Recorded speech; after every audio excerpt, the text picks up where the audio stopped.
It says I'm live. Hello, everybody. I'm really excited about this talk with you all today because this is my passion. This is my wheelhouse. This is why I do the work that I do. This is why I broke through my self doubt and confidence in the public arena to be able to speak to you all because I had a massive, massive fear of public speaking. Like it was ridiculous type of fear. I often said this. I said I would rather clean a porta john with a toothbrush than to have to public speak. That's how bad it was. And I even took an F for public speaking things in high school because I was like, hell no. So you got to know that I'm passionate about what I teach and what I'm talking about because I had to go up a lot against a lot of self-doubt, a lot of insecurities in that particular arena to be able to get on these public forums and to speak to you all because I know that you don't have to suffer in life. I know that there is a cure to our insecurities and our self-doubt. And I want to talk to you about that today because this is something that plagues everyone, bar none. It plagues everyone. Every single person on this planet has this come up in their life, and it may reign over their life where they just play small their entire and absolute entire life, or it's just little bits and pieces that come up along the time or along the way for them. However, this is curable. This is 100% curable. And I'm a person who talks about the what and the why of insecurity and self-doubt so that the how to heal it makes sense. And this is what I want to share with you all today because I believe you can heal from this. And if you are somebody who has followed me for some time, you're going to know that there is a pattern to this, there is a cadence to this, there is tools and techniques that you can apply to yourself that can heal you like that. It's not a matter of the tools and techniques being difficult, okay? Because a lot of times people talk about the healing journey and they're like, oh, it's so hard. It's so hard. It's really not hard, okay? This is not like pushing an 800-pound boulder uphill. What it is it takes dedication. It takes understanding what is going to help you, what is going to heal these things inside of you, and then applying the tools and techniques to them. But a lot of time in life, and this is very innocent on all of our behalves, is that we get stuck in a particular pattern. We get stuck in a way that we manage life. We call it our personality. It's just the way we are. And so we continue to do that thing and we label ourselves of, yeah, that's just not who I am, or no, I'm not someone who does that, or I'm not interested in that, or whatever. But you might have this stuff inside of you that you just can't ignore. These things that you want to do, the words that you want to say, the art that you want to create. And when I say art, I don't necessarily mean like artwork, okay?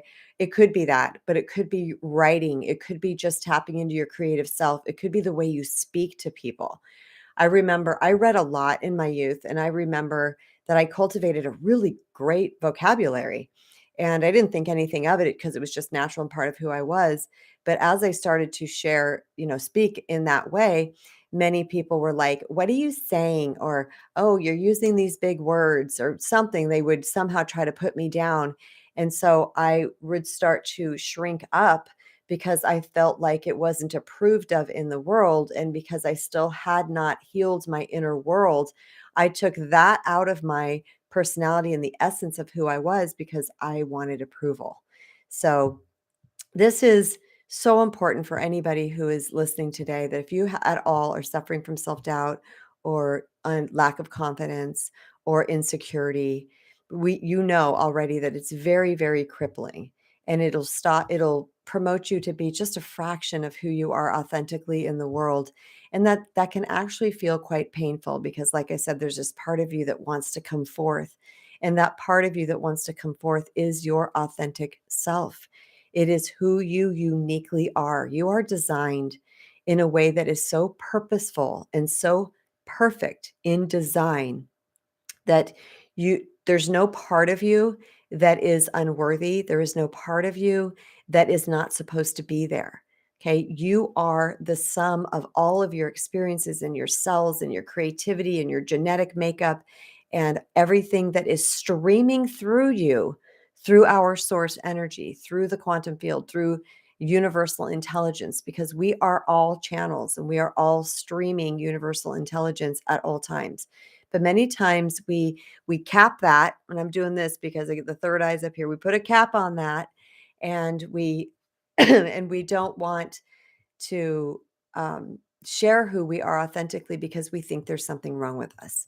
So I'm going to start to get into the what and the why of self-doubt and lack of confidence so that you can start to understand the what and why. How did this come to be? Why am I so afraid? Why am I just a fractured version of myself? Once you understand how that comes into place, the antidote, the cure is going to make perfect sense to you. And then hopefully you're going to be willing to go out into the world and to, back into your life, and you're going to start to apply these things to yourself. You're going to do the necessary work so that you can heal this stuff organically. Here's the thing, when we know when we have bacteria in our body, we know that the cure is some type of antibiotic, right? It's the cure, and it cures it. And then the disease or whatever bacteria goes away. Well, this is exactly what happens with what I'm going to teach you today. I am a tried and true testimony to this. This is my own healing path. This is what I discovered organically back 10, 12 years ago when I went through a situation that I call my tsunami. And that I won't explain that here. It's in lots of my talks, and it's in my book, The Recovering People Pleaser. It's in everywhere. Okay, so I won't take the time to talk about that, but it was a time in my life where my life was completely annihilated, and I call it my tsunami because I was trying to come up with a word. I'm like, what does this feel like? And it felt like just this massive wave just came in and just blew through my life. But it didn't only take away my financial security in my home, it also took away my identity. The things that I was identifying with that I felt made me feel worthy in the world. So when I got to a place where I just felt like nothing, I didn't have these things out here that I could say, oh, well, I'm a salon owner, I'm a business owner, I make good money, I have a beautiful home, I have a husband, I have all of these things. When I no longer had these things in the outside world that were telling me that I was worthy, which, by the way, those are superficial things. They are not what our true worth is. I'll get to that in a second. Let me write that down. Superficial. Um, when I no longer had those things in my life anymore, I just felt like I was a nothing. I literally felt like I was unworthy, that just nothing. I just didn't feel like there was anything to me. But what happened is when my life, or that annihilation, came through my life, and it took out all these false idols, these things that I thought were my worth. When it took all of those things out, it forced me, and I say that like this, and it's a passive forcing because we have free will, and I chose. I chose, but it forced me to look at what my true worth actually was.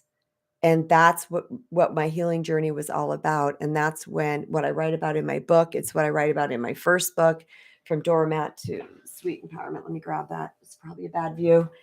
Here's my first book, From Doormat to Sweet Empowerment. Okay. This is a great one as well. I remember taking that picture. It's so funny. It's so long ago. Oh my God. I'll show it to you real quick. Is my daughter took that picture because she wanted to practice photography. And yeah. So anywho, I digress, as I always do, because that's what Kristen Brown does. And that's okay, because I've accepted that about myself, because that's part of my authentic self. And so, which is what we're going to get to. So backing up to what I was talking about, the what and the why. Let me take some water first. I see some people have joined me in this room. I would super love to know who you are. So if you want to put your name down there, or not your name, just say, where are you hailing from? From what part of this beautiful, glorious world are you hailing from? I would love to say hi to you. So now we're going to get into the what and why of this. How does this come to be? Why is it that the entire world is feeling insecure and has self-doubt and lacking confidence? Okay. Now you might think it's just you. That's the interesting part because we'll watch other people in the world and we think, well, I can't do that. They must be secure. Or I can't do that. They must, excuse me, you guys, it's allergy season here. They must, they do that. They must be confident. All right. And yes, some people are more confident in some areas than other areas, but there is no person that is absolutely 100% confident or lacking in self doubt unless or until they have done the healing work. So we think others out there got it all together. They don't got it all together, y'all. No one has it all together, completely together. I'm gonna say no one. That's a false thing. There is some people out there who have done their work, and I wouldn't say it's all together though, see? Because that would mean that there is no more healing to happen. And let me tell you something, someone who has done this work, who teaches it, I'm still uncovering shit. I'm still finding little areas because as my life goes on, the majority of my self-doubt and confidence was in this section, and I healed that arena. But as my life moved forward, I stepped into other arenas, which you heard me talk about on the beginning of this broadcast, which was that I had a severe fear of public speaking. It was massive. Like right now, I have zero nerves. And I can't even tell you the fear that I had with public speaking was so overwhelming that I would do nothing whatsoever that had to do with that. In fact, even when I owned my salon, and I had a little staff meeting with these women that I worked with every single day that I knew in and out, I would get beat red just having a little staff meeting about something. I mean, this was something that was chronic for me. But what I'm saying is that as I moved through life and then I started to become a public figure, I started to write blogs. And I remember how scared I was just to hit post. I was like, "Ah," like I would be nervous and I would think about it all day, just so afraid. And then I started to do a podcast and videos and things like that. So, people often say to me, you make it look easy, Kristen, you make it look easy. And I'm like, well, there was a lot of work that went behind this. There was a lot of self-healing work that went behind this. So what I'm trying to say is as you move on through your life, there's going to be other things that creep up. So some person might have it all together in this arena, but they don't have it all together in this arena. Get what I'm saying? So let's talk about the what and the why. All right, when we first come here, when we're born, when our little soul enters into a human body and we are born, we are in a brainwave state that is called delta. And that brain is the lowest brainwave state that there is. And that is the state that is sleep. Okay. So sleep can also be seen as unconscious. All right. So we're in this sleep state. And this is why little babies sleep all the time because their brain waves are not very fast. So they're not super conscious all the time and they're in this delta state and they sleep a lot. Okay. But as we start to grow, as the human body starts to grow, and I won't get too technical and super scientific here, I'm just going to touch base on this because this is the what. This is what's going to make sense to you. As we start to grow, we enter into the next brainwave state and then the next brainwave state. So the next one's theta. Then the next one after that is alpha. And the next one after that is beta. So I believe delta is from 0 to 2 years old. And theta is from 2 to, I think, 6 years old. And then 6 to 12 is alpha, and 12 plus is the beta. Now we dip in all these brainwave states, throughout the day, obviously, because we're in delta when we're sleeping, we're in theta when we're kind of in this, dreamy, meditative, kind of elusive awareness. And then we're in alpha is can be somewhat of a meditative state, but it's more conscious. And then beta is the high thinking state. That's when we're thinking and planning and doing all these type of things. However, when you're a little baby, you're not in that state at all. Okay. You're not thinking and planning and solving problems and thinking about, how you can please your mom or any of these things. All right. So as we grow, what happens is our awareness starts to grow. We start to look at the outside world and we start to see things differently. We start to process through what is coming at us. Now, not necessarily coming at us, but we're observing situations, we're observing moods, we're observing our environment. And then the brain starts to decide where we're safe and where we're not safe. And that's the amygdala that's in the brain, the reptilian brain, okay? Because we are designed to keep ourselves safe. That is part of the human design. And it's beautiful and it's perfect because we needed that back in the day when we were running from dinosaurs and other scary cave people that were from other clans and whatever it might be. We needed that alert system. And also it's kind of like If you touch something that's hot, you're not going to touch that thing again. Let's say when the cave people first made fire and oh, that's hot, right? Then the brain says, don't touch that again. Well, the same thing happens emotionally. So if something happens and the brain goes, "Du- du- du- du- du- du- du," your parent is upset and yelling, that means you did something to cause that. Now, this is just one teeny tiny example. All right. You did something to cause that. So don't do that thing again because that yelling is scary. Get what I'm saying? So this is how we start to form this self-doubt, because when we are in our youth, think about it.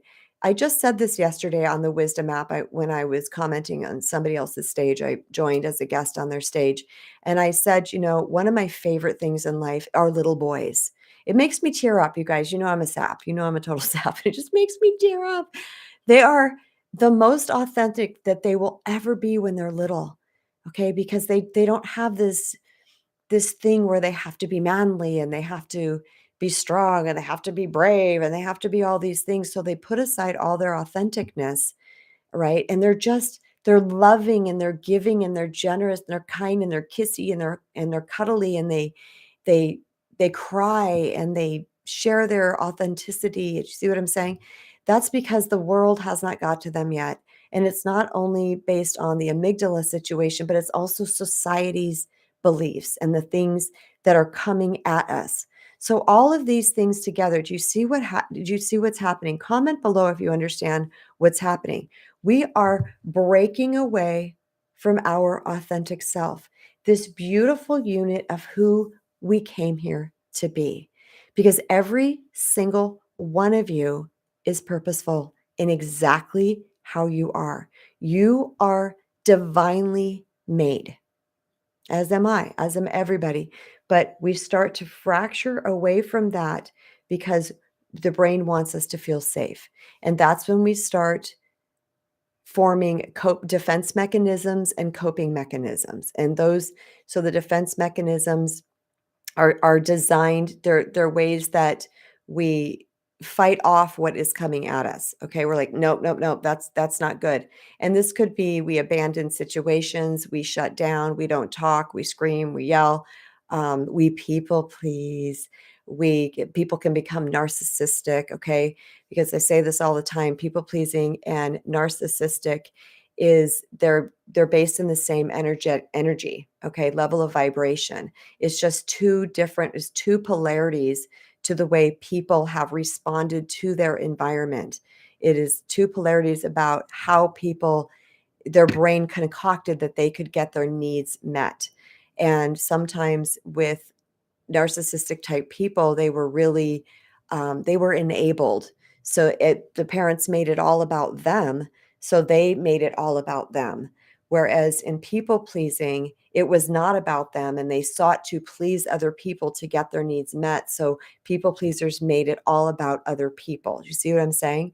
And there is a spectrum in here. Okay, there's a continuum in here, which means not all the time, not, you don't have to be this extreme people pleaser. Now, if this is healthy, you could be somewhere in here. You don't have to be an extreme narcissist. Someone could be somewhere in here.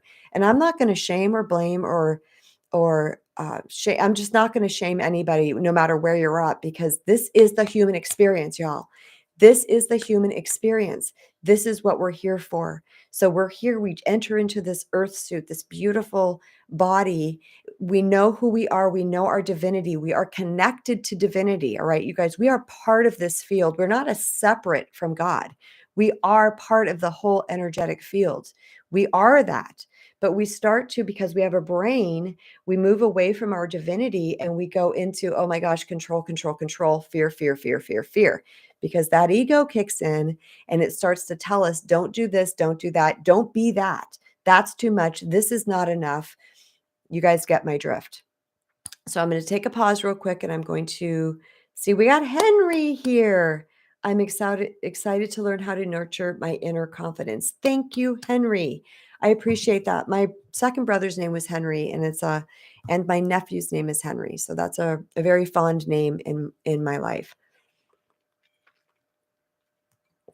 Actually, my father's name was Henry, but he went by Harry. So anyway, Kristen Brown being Kristen Brown. Okay. So, this is what happens is that we fracture away from this authentic self. We dim our light, we dumb down, we play small, we stop being creative, we don't share our ideas, we don't share our opinions. And if we're in the people pleasing arena, we shift and morph and change and evolve and do whatever it is that we think we need to do to get love, approval, and acceptance from the outside world. Now, all of this that I just outlined for you is self-doubt and lack of confidence. Do you guys understand? Please put it in the chat if you understand, so I know that you're tracking what I'm saying here. Because I do this work because I love humanity. I love people. I've been a researcher of human nature my entire life. It's just organically who I am. I watch people, I study people. Not in a judgmental type of way. I do it in a way because I'm trying to learn. And I thought most people were like this. I thought everybody was like this actually growing up. And then I realized, no, that this was just one part of my makeup. This is part of my authenticity. This is part of one of my gifts, so to speak, in life is this was my interest, this was my passion. And this is why even all the times it was so scary to speak publicly, and I felt like this work was just gum on my hand, like I'm like, "I can't do this, I can't do this." I just couldn't get the gum off my hand, and I said, "All right, this is what you're here to do, Kristen." So when I speak to you all, I speak from my heart. I'm like, I'm tearing up right now just saying this to you because I care about other people's experiences. And once I healed myself and continue to heal, once I did that, I was like, "My God, we don't have to suffer." Like, suffering is actually can be a choice. Now, I'm not talking about people doing stuff to us and they make us suffer, and I'm not victim shaming and all that stuff, all these newfangled words that people come up with. That's not what I'm doing. What I'm saying is that our suffering is a choice because we have these conditioned patterns in our brain, and they're actually habitual. We're continuing down the same pattern over and over and over again. We call it our personality, and we think we can't change. And I'm here to tell you that you can. And there's some people they're like, "Well, I don't really want to change. I like this, and this about myself. I like these things." Well, let me tell you something. I'm a person that does this work myself. There's nothing that I will teach you guys that I have not done myself. Nothing.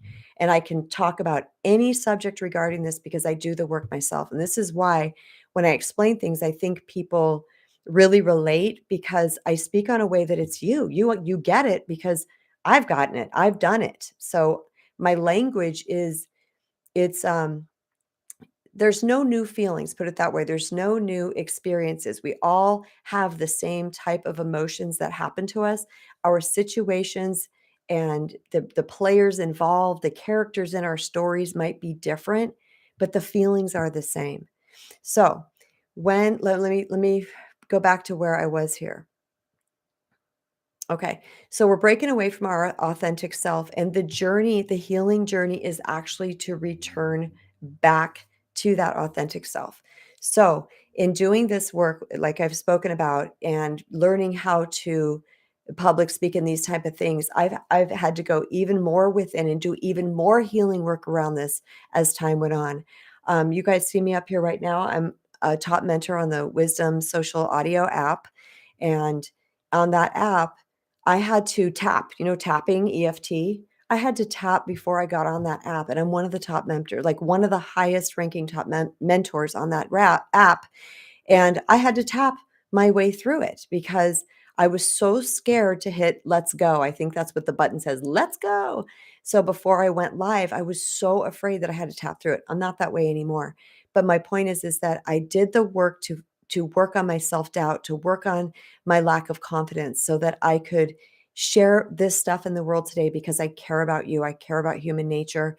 And there's nothing that saddens me more than to see somebody just living out their life, this fractured version of they are, because I can tell you this with 1000% certainty. I can tell you this that what you have and who you are is a gift to us all. It's a gift to us all. Everybody here is purposeful. Everybody here is purposeful. And your gifts are different than everybody else's.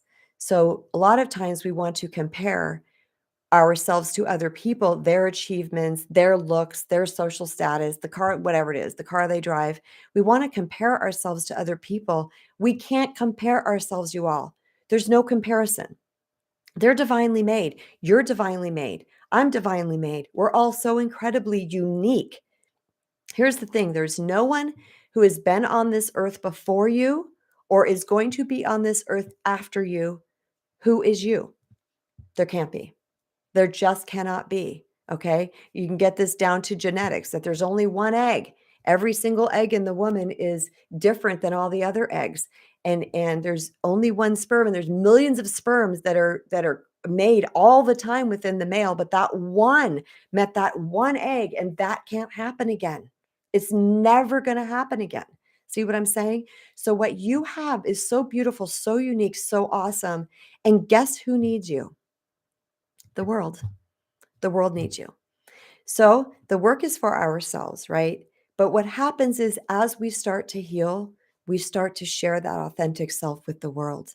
And the world gets a piece of us, our love, our healing, our self actualization, our self awareness, whatever it might be, because we will morph into a cleaner, clearer version of who we are. Because your authentic self is here, but all this self doubt and fear and worry and shame and lack of confidence is just mud on your Ferrari. It's mud on your Bentley. It's mud on your Diamond. It's mud on your Range Rover, whatever fancy car that you guys like. Okay. The car, the vehicle has not lost its value. It's not lost its value. It's just covered up. It's mucked up. So, what does the healing work do? Man, it's the garden hose to the mud. That's what it is. It's the garden hose to the mud. Get all that mud off first.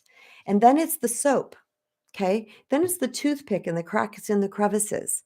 And then next thing you know, you are the shiny, gorgeous version of who you are authentically. And people fear that they're going to become selfish when they do the healing work. And that just does not happen. Big X. That does not happen because what you're doing is you're returning to your authentic center. All right. And once you're in that place, I once heard this and I liked it. They said, you can't go backwards with spiritual healing. So, what that means is as you start to heal, you're not going to go all the way back to the way you were.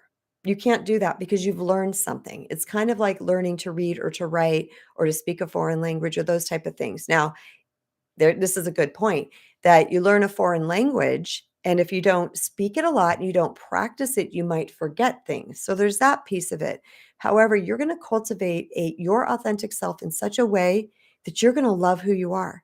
You're going to love exactly who you are. And you're not going to feel like you have to shift, morph, evolve, change, people please, dim your light, dumb down, play small, do all these things anymore because you're going to be so set with who you are that you're not even that's not even going to cross your mind anymore. Your brain is actually going to shift. Dr. Joe has a book and have never read it, but it's called Breaking the Habit of Being Yourself. I mean, it's beautiful.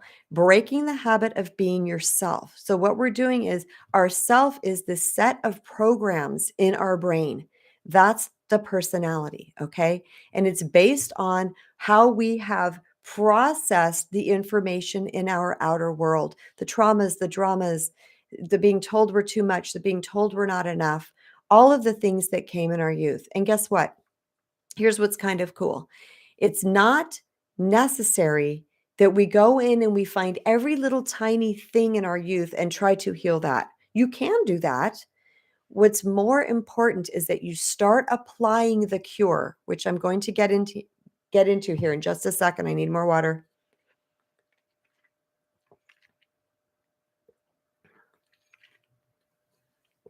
Thank you for the big heart there. Is that a super sticker, Henry? I've never gotten I don't think I've gotten one yet. But I think that's a super sticker because I've never seen that before. So if that's what that is, Henry, thank you so much. But if not, then it's not. You guys got to tell me. I'm new to this super thanks thing. I had, I was monetized some time ago, and then it said use your super thanks. I'm like, what in the bejesus is that? So I had to research a little bit, and they're like, mention it in your feeds and your live streams. And I never do, but I'm doing it right now. So I think that's a super thanks. Okay. So thank you. And if anybody else likes what you're hearing today, give me a super thanks. I would love a super thanks. All right, you guys. I guess there's a super sticker and a super chat. Anyway, I'll learn about that as people start to do that with me. So, what we're going to do right now is we're going to get into the cure. All right. How do we cure this? What is it? And it's super simple, you guys. And I write about it at length in my book, The Recovering People Pleaser, a spiritual guide to reclaim your true worth. That's the operative word here, to reclaim your true worth. This is actually a healing guide. It is. It's not a workbook, but it is a healing guide. And I actually had somebody say to me, everything you need to know is in this book to heal. Everything you need to know to heal is in this book. And I agree. And that's how I wrote it, because I wanted people to understand that it's all here. Everything. Now, reading it and throwing it on your shelf isn't going to do jack. It's just not. You got to read it. You have to apply the things that I'm talking about, which I'm going to share with you right now. And there's way more in here that I'm just going to share right now. I got a whole boundaries thing. I've got relationships are mirrors. I've got um, connect with your divinity. Like there's a whole lot more in here than what I'm going to share right now, because that's the full embodiment of it. But if you take anything from this book, it is going to be what I'm sharing with you right now. Okay, I have LV12W. Great. And Kelly, good afternoon. Good. You must be on the East Coast, Kelly, because it is still morning here. Good afternoon. Thanks for being here. Okay. So, what do I talk about all the time? I talk about self love, and I talk about self love being the miracle cure, because it is. But this is where people need to do the work. People need to apply these concepts that I'm sharing into their life, integrate them into your life, and you are not going to believe how fast you heal.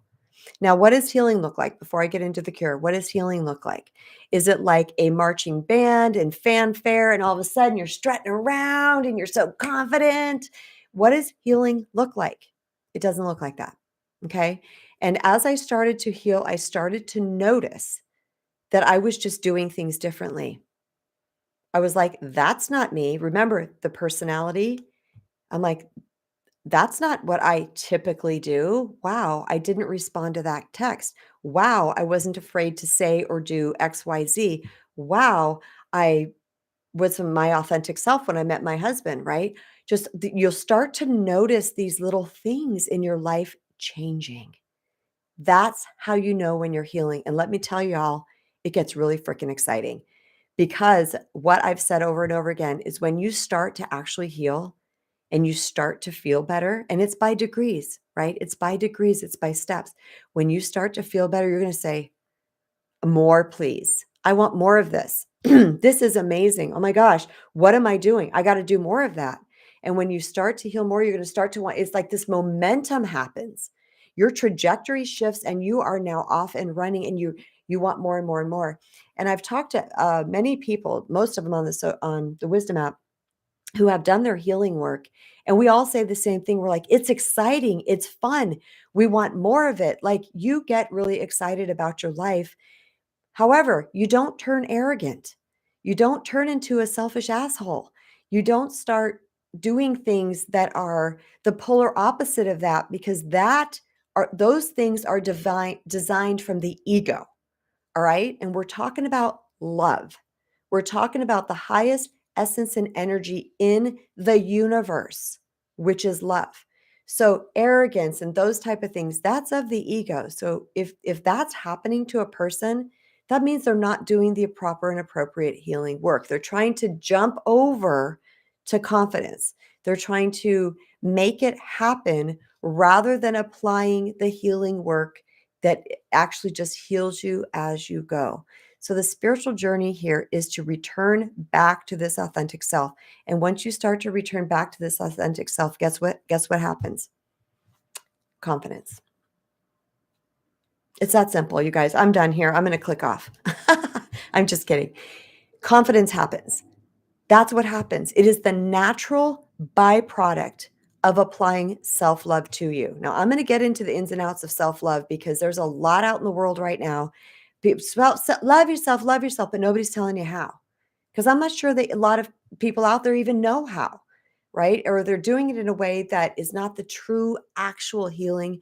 Because I hear people like loving myself, loving myself, loving myself. And the next thing you know, they're in this big long depression. It's like, well, I don't think you are. They're spiritually bypassing the work. This work is required. Okay. It's required. It's necessary for the healing to happen organically. And on the other side of that, your self doubt is greatly diminished and your confidence is greatly increased. Now, I'm going to disclaim here. Okay, I need to read these in a second. I am going to disclaim here that life goes on and there's going to be maybe other doubts that come in or other areas that you're not yet confident in. Likely that's because you're growing. Yay! That's because you're growing. So because you are healing yourself and you are healing your self-doubt, you're healing your self-worth is really what's happening, okay?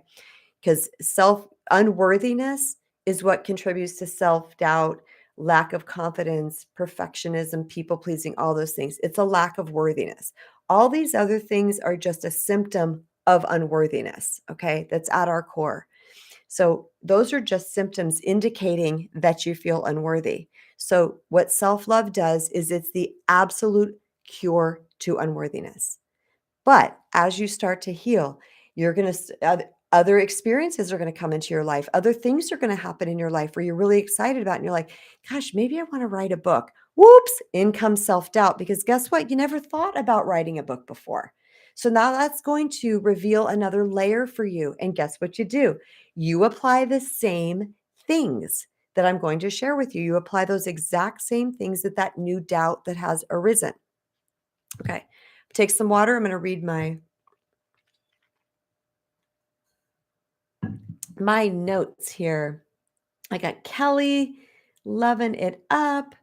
Right. Healing comes in layers. Absolutely. Oh, Kelly's in Baltimore. Nice. TFB, I overstand. Thank you. I love that. Yes. Is confidence your self-esteem? Yes. Yes. Self-esteem was the word that was used like back in the day. When I was growing up, we heard about self-esteem, self-esteem. That was the word. And then it's moved into confidence and worthiness and those type of things too. Kelly, it took me a while to look people in the eyes, but I'm getting better at it. Kelly, that right there. Yes, that's an indicator. Kelly's just being okay. First of all, I've known Kelly for quite some time, and just saying that right now is an indicator of healing. That's vulnerable right there. Kelly just said something Kelly, am I right? Would you not have said that 5 years ago? Would you even be chatting in this chat 5 years ago? I'm tearing up. You guys, I'm going to cry. Okay. I know I'm a sap. Okay, I know I'm a sap, and it's okay because it's just my heart that you guys are seeing. All right. That's what healing looks like. It's just you start to do different things and you're like, "Wow." So when I noticed my healing for the first time I was very vying for this person's attention, right? And I actually talk about the story in my book, okay? And the story's in here. And I think I call him Jacob. That is not his real name, but I call him Jacob in my book. And that story and I was really just wanting this guy. Just thought he was the cure. I thought he was the cure. I thought he was the answer. I thought he was the gift after my tsunami. And I was just so, just messed up with this guy. And but he broke up with me. He didn't want to date me anymore. Gave me a bunch of lame excuses, and that was the end of it. After telling me I was just the bee's knees, the most amazing thing, and oh my God, and how did I find you? And and then all of a sudden, boop, okay. But anyway, that really messed me up. I was really, really obsessed. I didn't like obsessed, like go stalk him or anything, but I was just couldn't stop thinking about this guy. But I started doing my healing work. Okay. Healing work, healing work, healing work.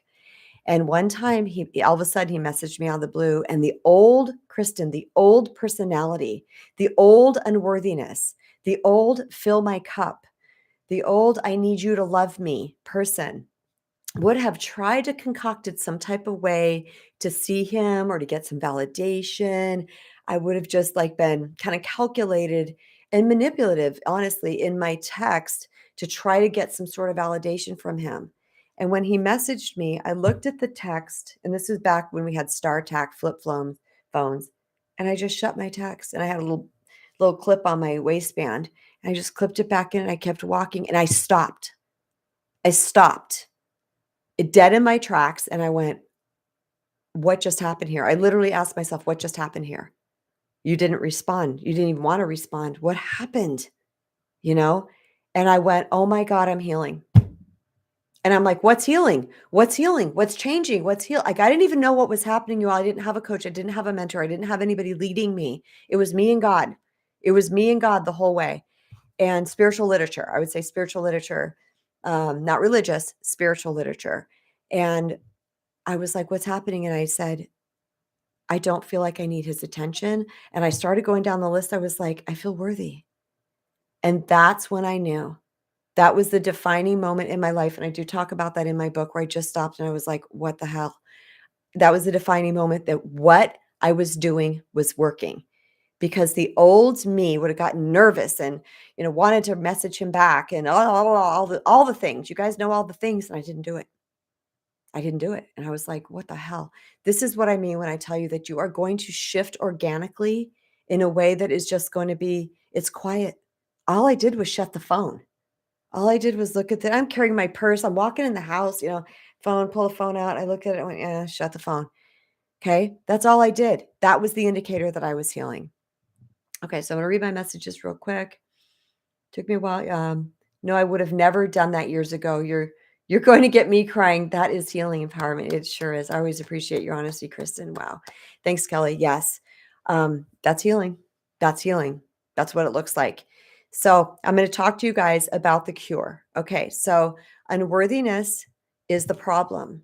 And the only cure for our worthiness is self-love. But I need to talk to you about what self-love is because it's very confusing to a lot of people. You're going to hear a lot of times in the world people say self-care, self-care, self-care. I hear a lot about self-care. And I'm like, self-care is one of the tenets of self-love because there is 5 self-love tenets. And self-care is one of the tenets, okay? It's under the umbrella of self-love. Self-love is the ultimate organism that's going to heal us, but then there's these pieces and parts under it. Self-care, let's just talk about that because I wanted to make a delineation between self-love and self-care because a lot of times people are say self-care, but I think they're really meaning self-love. I just want to make sure that you guys know the difference. Self-care is about making yourself matter. It's about tending to your needs. As recovering people pleasers, we tend to focus on the needs, wants, desires of everybody else around us, and we don't tend to our own. Okay. Whereas the people on the selfish and narcissistic side of the spectrum tend to only tend to their own needs. That's what they tend to 10, 10, 10, 10. Sorry. They they tend to tend to their own needs. It's all about them, right? People pleasers make it all about everybody else. So one of the tenets of self-care is to truly tend to the self and saying, this is going to here's the thing, you guys, when I say the antidote, it's so simple that it sounds like it's just not enough. I can't express how enough this is, okay? So this tenet, tending to yourself, it's literally asking yourself throughout the day, what do I need? Mic drop. Big ass, huge mic drop. Okay. What do I need? I need to eat something healthy. I need some water. I need to sit down. I need some quiet time. I need a nap. What is it that I need? What is it that I think I have to do? Not what is it that I want to do? What do I need? It's tending to the self all day long. Why do you think I have this bottle of water here? Okay. Because I need water. I also took a decongestant and antihistamine because the allergies are kicking in here in the fall. And so I feel dry. So I need water. Okay. I carry this thing around or another one like it everywhere I go. I need water. I My body needs me not to eat gluten and dairy, high fat dairy. I can eat low fat dairy. Not that you care. I'll get into details. That's just the way I am. So I'm trying not to. My body needs I need to not eat fake sugar. I need 8 to 9 hours of sleep. I need to go to bed at a certain time. I need to not be around negative people. I need to not, blah, blah, blah. The list goes on. Okay. These are my needs. I need to tend to my needs. That's self-care. So self-care is tending, like, how if you've ever had a child or actually it can be an adult loved one as well, even a pet. Okay. It's somebody that's dependent on you that you love so much. And I know my little people pleaser, recovering people pleaser comrades out there, I know you because you're the lover, you're the giver, you're the earth angel, and you want to take care of and nurture things. So think about a pet, a loved one, an elderly loved one, or a child, someone that is dependent on you to take care of them. Okay. Now, you know that you're going to do anything that they need and you pay attention to them and you're like, they look tired. Oh, my dog looks like it's limping. Whatever it might be with any of these loved ones that I'm talking about, and you pay attention and you tend to their needs. Babies cry. If you're a mother or a father, you know this. The babies cry. You have to go down the list. Is it a wet diaper? Is it a tummy ache? Is it gas? Are they hungry? Do they feel insecure? They need to be swaddled. Like, we have to go down the list and discover what is right, what this baby needs. Okay, same thing with dogs. And same thing with our elderly loved ones. We have to tend to their cares. We pay close attention. That's what you do to you. Okay. This is where people think they're going to become selfish. And I have to segue and say that anything, okay, remember, love, capital L, love of God, love of the universe, okay? The unconditional love of universe, love, the highest energy and essence ever that will ever be and has been, okay? Love is always of the highest energy and essence, and it is never wrong, no matter where you apply it. So when you're applying love to you, it is going to be serving, hear me now, it's going to be serving to everybody around you. Now, it may not look that way because when you go to do something that is rooted in love of you, you might get some backlash from someone else, especially when we're first starting to heal, because people are used to the old self. They're used to our people-pleasing self. They're used to the self that over-accommodates, gives, enables, does all of these things. Just wants their approval all the time, so we do all these things, right? But once we start, so these people might go, "Oh God, what are you doing? You shouldn't be doing this." You have to trust. This is where faith comes in. That anything that is truly rooted in love is going to be for the highest good of everybody. And you don't see that right away. Okay? That's not something that we always see right away, because we have to stay in that mode for a long time until we start to see the other people starting to adjust to the new us. This is why when we first start setting boundaries, I talk about pushback a lot. A lot of people weren't talking about pushback when it came to boundaries in the world. I was like, why isn't anybody talking about this? You set a boundary, and all of a sudden, these people that you've been people pleasing, they're not liking it. And these are people that love you. My kids, when I started to really heal myself and have boundaries and do certain things, I remember one of my children, the most outspoken of them all. Oh my God, that child fought me. They're like, what are you doing? You're changing. I was like, yeah, I know. See what I'm saying? So, but you have to know, I had to have faith that anything rooted in love, and thank you, A Course in Miracles training, okay, via Marianne Williamson. Anything rooted in love is for the greatest good for everybody involved. When I trusted that, because it felt true, it resonated in my heart. I didn't just take it cerebrally. All right. It resonated. And that's how my healing happened. Things that resonated with me, I adopted. Okay. I watched my son do this the other day. It was beautiful. I said to my husband, I said, do you know that he's just like me. When something resonates, boom, he starts adopting it and his life changes and shifts. Okay. It's when the ego gets involved and goes, don't listen to that. That's not true.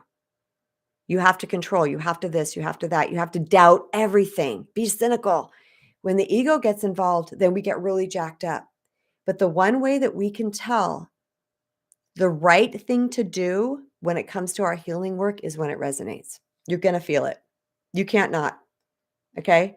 Because the heart has an energy field around it. This is getting into all kinds of Dr. Joe Dispenza work with it, which I won't do, but it has this energy field around it. All right. And that is going to go out into the world, and it's going to resonate this energy out. And then people are going to be healed by our healing. I know, mind blowing. Okay. So anytime we apply self-care, it's never wrong, never wrong, never wrong, never wrong. It's just going to feel weird. It's going to feel really awkward because it is not your pattern. It is not your habit. Think about any other habit that you've wanted to break. Let's say you get up. Let's say you watch. Sorry, you eat ice cream at night. Every single night you go to the refrigerator. It's like kind of on automatic pilot, and you grab your ice cream and you sit and you eat your ice cream at night. Okay. When you decide not to do that, you're going to be like, what do I do with myself? Because it's a habit. Your brain is going, go get the ice cream. Go get the ice cream. Okay. It's going to feel like a habit.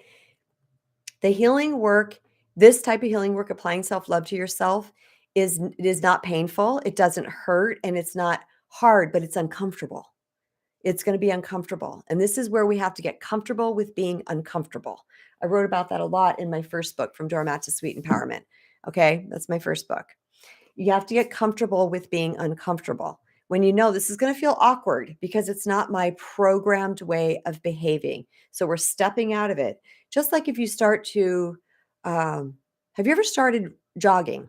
Okay. I remember when I started jogging, it was so weird because it didn't feel right to me. It just felt awkward and strange. And I was like, this is weird. Like it didn't feel good. It was very uncomfortable for me to jog. And then as I started to do it, all of a sudden I had this nice pace and I had this like little flow. And all of a sudden I was running a 5K. I don't run anymore, y'all, but I was running a 5K like it was nothing because it was just like this little, you see distance runners doing it around town. You like they've got this cadence.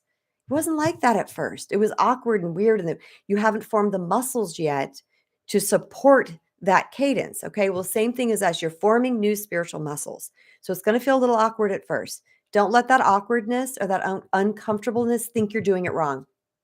It's not. When you're applying love to yourself, it's never wrong. It's always right 100% of the time. Okay, so that's the self-care tenet. Now I'm going to go to the very top. The first self-love tenet. Now these are not in any particular order and they're all equally as important. The first one is grace and forgiveness of self. This is self-love. Remember when I said the answer is simple? It's the applying it that is difficult. Okay. It's not difficult as if you're having to push an 800-pound boulder uphill. It's difficult because you have to remember to do it. You have to remember to do it. But here's another thing that's super exciting, y'all. When you start to apply forgiveness to yourself, grace and forgiveness to yourself for being who you are authentically, what happens is that is now going to become your running, your what do they call it? Runner's high or runner flow or whatever it is. Okay. That's going to become your locomotive. So guess what I have discovered as I started to constantly apply grace and forgiveness to myself, any little thing I did, any little, even if I walked into like I was rushing and I stubbed my toe on a wall, I'm like, it's okay. You're okay. Anything that I did, raised my voice to my kids, did something, whatever, anything that I did, immediately I started to apply forgiveness. Guess what my brain did? I'm telling you, this is so exciting. It started to do it for me. I didn't have to get conscious about it. Okay, I need to forgive myself. I didn't have to get conscious about it. It started to become natural because I formed a new neural pathway. And that neural pathway was grace and forgiveness of self. I mean, I can't make this stuff up. The tragedy is that my small YouTube channel doesn't reach a broader audience yet. It's going to. But this is it, you all. This is how we heal. It is this simple. The next one is compassion and acceptance of self. We look inside and we say, where do I judge myself? Where do I judge myself? Okay. I'm too fat. I'm too short. My boobs are this. My butt is that. My biceps are this. Whatever it is, like I'm going to probably rated X. I was thinking men, they think their junk isn't good enough. All of these things that I don't make enough money. I'm from the wrong side of the tracks. My hair is too curly. My hair is too straight. My blah, blah, blah, all the things that we do. Okay. Um, I'm too dumb. Whatever it is, we think there's something wrong with us. Okay. And we're judging ourselves. Now, here's a special little tidbit. This is really important. When you judge yourself, you are always going to think somebody is judging you. It's called projection. Okay. So, how we think about and treat self is what we're going to think. We're going to project onto others that they think about us that way. Okay. That's called projection. Your inner world is your outer world is going to mirror it back. Okay. It's going to mirror it back to you too, because you're going to call in people that match that energy. Okay. There's that too. But if you think you're not good enough, you're going to think everybody else thinks you're not good enough. Hence my public speaking that I talk about 3 times in this broadcast so far. I didn't think I made sense. I was afraid I didn't make sense. I was afraid that I wasn't impactful as a speaker. I was afraid of or speaker. I was afraid of these things. So I put that I was thinking that that's what's going to come back to me. All right? When I started to accept, love myself, when I stopped judging myself, and I turned those beliefs around. I remember one particular time I really did that work before I got on a live talk. And guess what happened? Everything that I said to myself, because I embodied it, came back to me in that talk. People were saying the exact same things to me. And I was like, this is how it works. Your outer world is going to reflect your inner world, bar none, hands down. Okay. So, compassion and acceptance of self. The next self love tenet is respect and protect self. Now, protect does not mean armor. We don't armor ourselves. Okay. That's building a wall around your heart. If you got a wall around your heart, no love is going out, no love is coming in. Okay. That is a stagnant thing. And I talk about this and I give a really great metaphorical example of that in my book, The Recovering People Pleaser. And I will show you that again because I love my book. I love my cover. Do you guys love my cover? It's just so bright and cheery. Thank you for the hearts. Okay, so respect and protect of self. So, what does that mean? That means when my outer world was reflecting back my lack of respect to me, okay, because I'm like, these people are disrespecting me. And God said to me, how are you treating yourself that way? It was obvious. I had a list and I write about you'll get that all this in my book. I had a list. I'm like, I was doing this, I was doing this, I was doing this, I was doing this. I just listed it. It's a very vulnerable book. I share all the ins and outs. And I listed the things that I was doing. And I was like, okay, well, no wonder that's being reflected back to me because that's the energy I'm putting out. Disrespect me. So guess what was happening? I was getting disrespected. So I started to respect myself. I started to be very, very conscious about what it feels like to be respected and what I'm going to require from other people. Respect and protection is where the boundaries come in. Okay. This is when we learn to set and maintain healthy boundaries with people. It's because when it comes at us, the way we respect ourselves is by saying, that's not okay. And we put up a boundary. We say, that's not okay. Okay. Now, again, there's many ins and outs of boundaries. I have a massive boundary chapter in this book. It's is everything you need to know. Like I mentioned earlier, a lot of people weren't talking about boundary pushback. Go set a boundary. Just go set a boundary. Everybody set a boundary. But then nobody was talking about the pushback that you get, or the fear, or the guilt, or all the things that come after that. All of that I address in this book. Okay, I'm gonna take a pause real quick. Wow, interesting. Exactly. Self care is vital, right? Mercy, this is good. Mercy. I love that. Forgiveness to yourself. Do you resist it first? Kelly, tell me what you mean by do you resist it first? Because I would love to address that. Okay. So I think I got another. There's another. Oh, maybe it just means you send up a heart. Maybe that's what it is. It's not actually a super sticker. Okay. So the respect and protect of self, that is where your boundaries come in. Okay. That's when you are really able to set and maintain boundaries with people because you're like, I have to do this for me. Okay. This is what love looks like. I said to myself, my outer world is showing me. It's showing me where I'm dishonoring myself, disrespecting myself, treating myself poorly, not making myself a priority, not protecting me. It was reflecting it. It was reflecting it back to me. And that's when I said, okay, so in order for that not to reflect back to me, I have to start treating myself giving myself those things.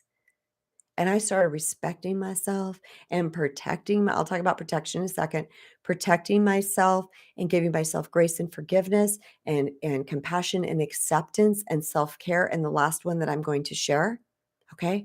I started to give those things to myself. And guess what happened? My vibration shifted. And guess what? In walked the most amazing people that matched me, that would never dream of disrespecting me, that are kind and treat me with love and kindness and respect and compassion, and who see me, who say things to me. They're not jealous of me. They see me. They're like, oh, I see who you are. And they share that with me. And we have this beautiful, reciprocal, loving relationship. Protection. What does protection mean? This is an important one because it's not armor. And a lot of times people armor up or they wall up as a defense mechanism that I talked about in the beginning of this broadcast. Okay. So they armor and they wall up. And what that is they're keeping themselves away from other people and they're keeping other people away from them. All right. You can't wall up and expect love to come to you. It's not going to happen. Okay. It's not going to happen. And if it does come to you, you're either going to push it away or you're not going to respond in a way that cultivates them wanting to do it more. Okay, so we can push love out. And then we sit here and go, see, no one loves me. No one cares. No one loves me. Well, we walled up. Okay, I'm not a walled up person, so I'm not speaking from personal experience with this particular thing. I've never walled up. I've been this wide open, polar opposite of just come, anybody, all the masses come in. Okay. So protection means it's paying very, very close attention to what's happening around you. It's sort of like boundaries, and that's why it's respect and protect. Okay. So protection means when, let's say, I'm around really dense energy, really negative people, maybe drainers, whatever it might be, to protect myself means I need to remove myself from this. All right. Would you let your beloved pet, your beloved child, baby, elderly person be subjected to whatever the thing is? The answer is no. I know you wouldn't.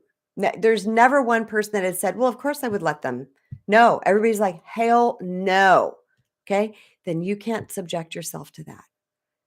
All of this beautiful, loving, amazing treatment that you have given everybody, little Mr. and Mrs. People Pleaser, give it to yourself. It's okay to still give it to them, but you need a balance. Okay. This is where we return to center. This is where we return to interdependence. Okay. We're no longer codependent and people pleasing. We're not over here being hyper independent and screw you all. We're in interdependence, the healthy place to be. Because the truth is, people pleasers way over here, like this is a spectrum. Okay. I need to look in my little thing. Here's a spectrum. Here's way off the charts narcissism.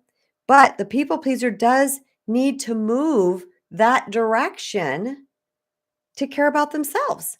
Okay. They don't need to go way over here. They just need to get to middle. All right. We're not looking to be over. We're not going to be that.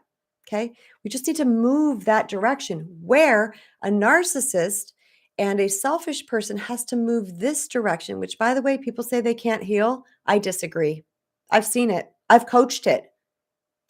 Mind blowing. And they will say the same thing. They're like, I was that. So this whole thing of narcissists now maybe if they're like off the chart and they're so far gone, but people on this spectrum, I've seen it. It's beautiful. But they had to move more towards caring about other people. See what I'm saying? We have to move towards caring about self, and those people have to move toward caring about other people. Empathy, having empathy. Like we're hyper empathetic. So we're just like giving it all to the world, right? But these guys are not because it's all about themselves. You see what I'm saying? Both parties have to move towards the center. Whether this is how someone's wounds presented was narcissism or this person's wounds presented as people pleasing or somewhere on that spectrum, the key is moving to center. And self-love does it on both sides. Blowing. I'm telling you, this stuff is mind blowing. Okay. And the very last thing is positive and supportive self-talk. Okay. Again, the antidotes are simple. They're really simple. They're not easy. because you got to do the work. You got to do the work. So I did the work. And anytime something came in, you suck. I call it the I suck. Anytime something came in that says you suck some way or another, I would look at that thing and I would talk to it, because that's the ego, by the way. That's the ego trying to keep you small, kind of trying to keep you down. Don't go shine your light. Don't go take chances. Don't go get risky out into the world. Play small, play small. Okay. Because its job is to protect you. But what it's doing is it's squelching you, it's squeezing you, it's making you really small and putting you in a box. Okay. But anytime that voice came in, the I suck, I would look at it and I would say, I would question, I would say, is this true? And the answer was always no. Okay. And then I would bring in a statement that is true. And one by one, you replace these statements. And your willingness to heal is what's going to get you there. Now, does this stuff take a lot of time?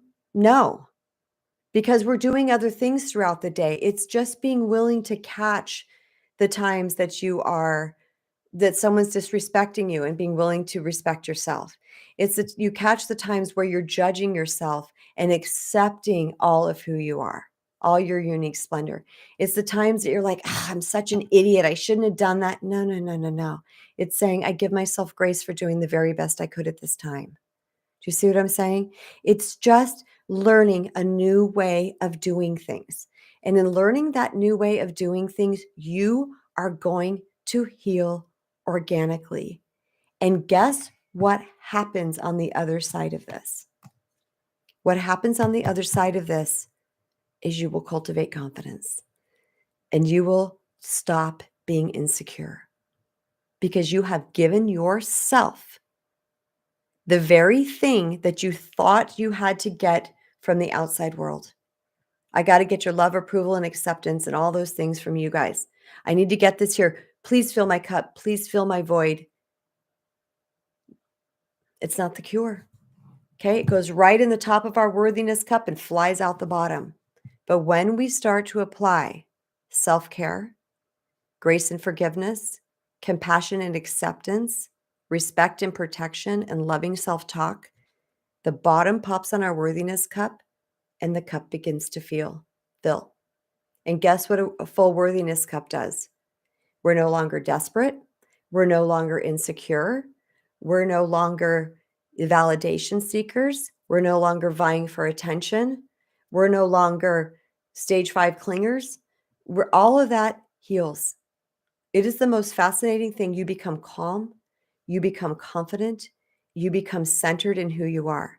Now, does this mean you're perfect? No. Does this mean there's not going to be other things that come up along your journey? No. We're works in progress. We are healing. This is the spiritual path.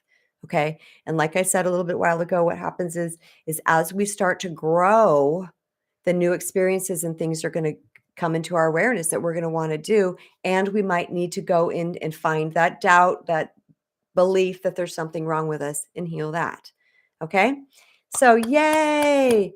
Awesome, awesome talk. I hope you guys got a lot from this today. Kelly, thank you so much for chatting me up over there. And I look forward to hearing the comments from everybody else that comments after this is posted, because this is it, y'all. This is the healing journey. This is how it happens right here. And don't take my word for it. Don't take my word for it. Just start to apply these things to yourself and then check back with me and tell me how you're feeling, because I already know what's going to happen. Okay. I already know the end of the story. Much love to each and every one of you.